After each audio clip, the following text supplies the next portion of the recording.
Here in Houston, Texas, we have a lot of hot weather, but every once in a while in the winter, we get cold snaps. And when we get the heat and the cold and the cold and the heat, our garage doors don't like it. They become stiff. The springs don't like it either. They don't like the extremes going back and forth, and they can snap. So I've brought an expert on to talk about this, Cody Johnson from Garage Door Doctor. Hey, Cody, how are you? Hey Jim, how you doing? I'm living a dream. Thank you so much for asking. So let's talk about winter time. We get these cold snaps, and in the winter, generally here in Houston, we can expect temperatures in the 50s and 60s during the day. But sometimes we get lows that go down in the 20s or maybe even the teens for a period of time. Can that affect the functioning of our garage doors? Oh, absolutely. It can affect it many different ways. It almost I kind of refer to it as a snap, crackle, and pop. So if you ever hear that loud pop, it's the springs breaking. They do not like the extremes, either hot or cold.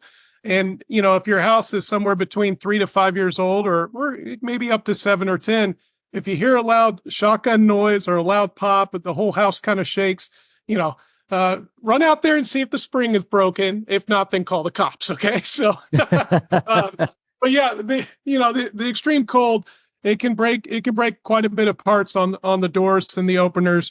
What we find the most common is the torsion system or the spring system going, which is, the muscle of the door. It's what makes the door a lot lighter.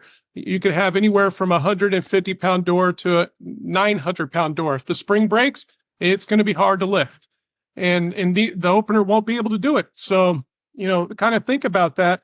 You won't be able to get your car out, go to work, go to the store, take kids to school. So that'd probably be the most common thing. But the other things that we find is that the wood frame around the door kind of swells, and the door rubs against it a lot more, and it's getting stuck on there. So, and then you can have doors off tracks because of that. And then also, of course, a lot of these openers, the contractor grade openers have plastic parts, plastic gears. So they're just stripping. They get brittle and they strip and break. And there's a lot more stress. Everything is stiff and kind of rough to push down. One thing that you could do to prevent some of that is have us come out and do tune-ups to it, lubricate it, make sure that door's running perfectly before the extreme weather temperature comes to hit us. And if it is a concern, we also have insulated steel back doors that have like R value of a 19, as high as an R value of a 19 insulation value. And we can keep those garages warmer during the winter and cooler during summer. Yeah. I was thinking about the stress on the garage door opener and on the spring when there is friction. And so I was thinking about the cold weather and thinking about the people up north. So picture this, you got a 60-year-old guy who's out there shoveling snow. Now, if he was inside watching the football game, not a lot of stress on his heart. When he's out there shoveling snow in the cold, he's more likely to have a heart attack or a stroke. Same thing with your garage door, right? If it's cold, all right, there's already an issue with the extreme cold weather. If you've got some friction there and the garage door is not running well, those plastic gears, which are cold, could literally snap and break.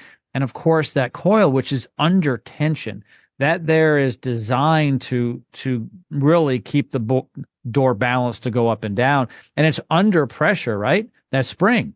It's a coil. Most of them. Some aren't. Extreme But tension. It's yeah. extreme tension. It can hurt you. And so it's a coiled spring, and it's up there at the top of the garage door when it's down. Just look at it. That's what most of us have, right? And it is like a ticking time bomb.